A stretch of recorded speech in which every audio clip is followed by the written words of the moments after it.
We're now joined by Tanya Benken, who's the Communications Manager at Anova Institute. A very good morning to you, Tanya. Just explain to us exactly what Anova do. Hi, Peter. Well, thanks for having us today on your show. At Anova Health Institute, we specialize in supporting health structures within HIV and HIV-related issues. And of course, with TB, it is quite strongly linked to HIV. But of course, I must stress that it does not necessarily mean if you're HIV positive that you will get TB, and a person who's negative won't. TB can affect anyone. You're just a lot more likely to contract TB if you're HIV positive and not on correct treatment. What is it that you guys do on the ground? You assist in clinics, you assist with the rollout of medication. What else is that you do? Yes, we do a lot of support, especially within clinics all over South Africa, and we work closely with the City of Johannesburg Health as well as the DOH. What we do is we have teams of experts, nurses, mentors, doctors, researchers that identify weaknesses or areas that one can improve on within the health facilities to get treatment out to patients and make the whole process a lot more workable. And what are those sort of the difficulties that you guys are facing? Obviously, a huge amounts of poverty, no diet, not a proper diet. All these things lead to things like tuberculosis. Well, I think one of the issues clinics do face is congestion. So you've got areas where people are spending hours, if not a whole day, waiting for their medication. So what we are also developing at the moment is a system where we're trying to decongest this problem of medication and try to get stable chronic patients pre-packaged and pre-dispensed medication so they can just go into the clinic, get their meds and go home. And this actually is starting to be, it's being rolled out in quite a few clinics across the country with very, very good results, and it is quite a focus for us and the health department. Well, the topic of congestion is an interesting one. We haven't talked about it. I guess it leads to frustration, people thinking, I'm not going to queue here for 5 hours to get medication, I'm going. As well as congestion, meaning you're in the vicinity of other TB people, and it being such a highly contagious disease that you end up spreading it within those clinics. Is that a possibility? Yeah, I suppose that it is a possibility.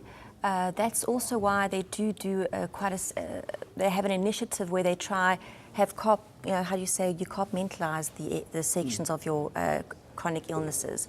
So I'm not actually 100% sure how they're addressing that issue, but it does lead to frustration being in a clinic where you're waiting a full day to get treatment. Tell me about the stigma of these societies with regards to people who have TB. I think the stigma is quite strong still, even with awareness and education campaigns. One of the biggest myths is that only HIV positive people can contract TB, which is completely nonsense. Anyone can contract it. It's only if your immune system's lowered that you're more vulnerable. And HIV positive people are 20 to 30 times more likely to contract TB, if not on the correct ART. But of course, treatment, it's curable, it's preventable. TB can be prevented and cured. So I think that's a stigma that people associate with TB, and that they can only get it if they're gravely ill. But anyone can get TB. It's a sad issue to have to deal with. What needs to be done to try and improve, to lessen the cases? Well, definitely, I think more awareness and acceptance and understanding of chronic conditions. And this falls into the hands of the healthcare professionals as well as the community and people at large. So everyone has their bit to do to, educate themselves and knowing the facts of TB as well as HIV. That is why also with TB and HIV, they're known as the twin epidemics. So what happens is you have integration of medication there, which does help. So when someone is HIV positive, if they're on the correct treatment on the ARVs sooner, then they are less likely to contract TB because their immune system will be higher. And how are we doing with the educating, as you said, the nurses, the doctors, and the patient themselves? There's definitely improvement. I especially see it in the health sector. Nurses, doctors, even patients are understanding TB more. Well, with Anova, we're currently doing a few campaigns around March being TB month, as well as today being TB day. And I think it's important to realize it's a worldwide epidemic, even though it is more closely related to Africa and Asia, it's worldwide. So we have certain campaigns that we're doing at the moment. We've done already a few in Roodepoort, Soweto, clinics and community halls. And we will be doing one today at the Cape Flats in Philippi, which is quite significant because Philippi is actually has the highest rate of TB in the Western Cape.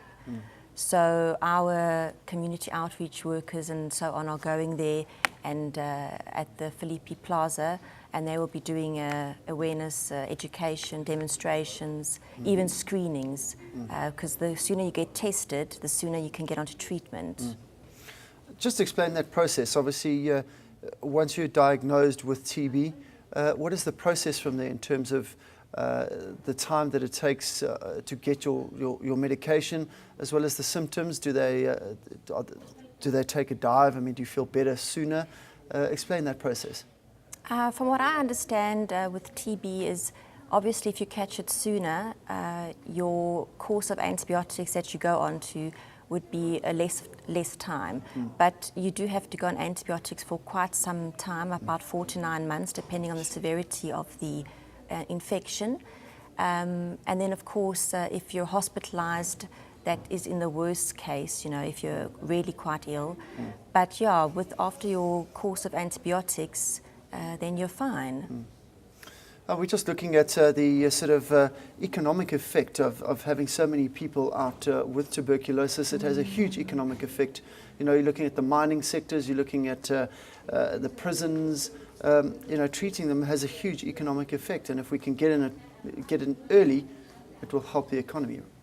Definitely, and I think also it empowers a person to know their health and their status in any respect. And having that knowledge gives you power, and you can make the right choices and live a healthy lifestyle. I think that's what's important.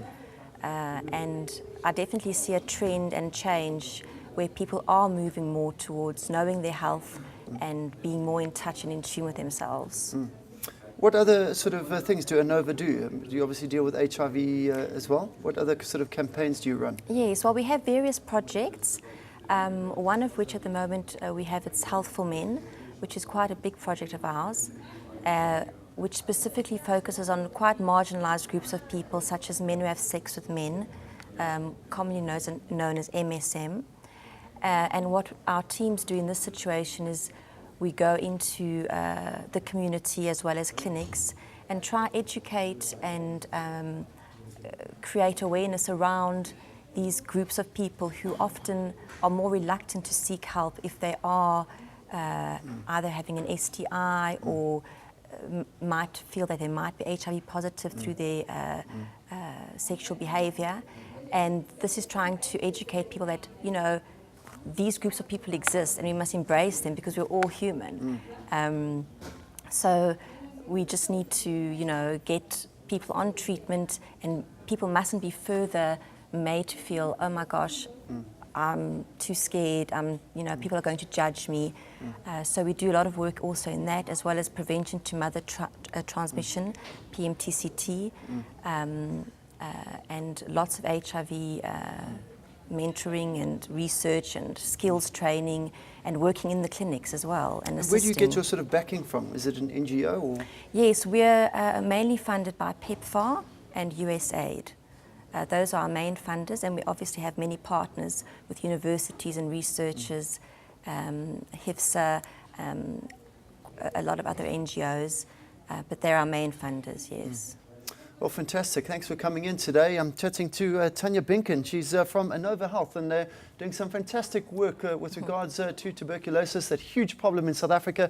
It's a huge problem in Africa as well, as they are trying to minimize the effect that tuberculosis has on South Africans. It's time for a